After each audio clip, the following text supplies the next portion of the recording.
today you will learn how to edit on iMovie, cool techniques like freeze, zoom, split, and teleport. Okay, so first we're gonna learn the freeze feature. So you go down and press the speed icon. There you will see the freeze button.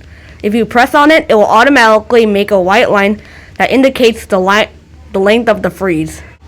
Following, you will find the magnifier icon at the top. You can zoom any part of the video. If it's a photo, you just have to use your fingers like that. Now we are going to talk about how to split screen, and teleport. To start splitting, there are options when you tap on the project. Look for a tab called Split and it splits. Editors use this feature all the time. To teleport, you want to record two separate projects. The first project has you in front of the camera, but then you want to maybe snap your fingers and then record a different part and then split so it looks like you just teleported from one place to another.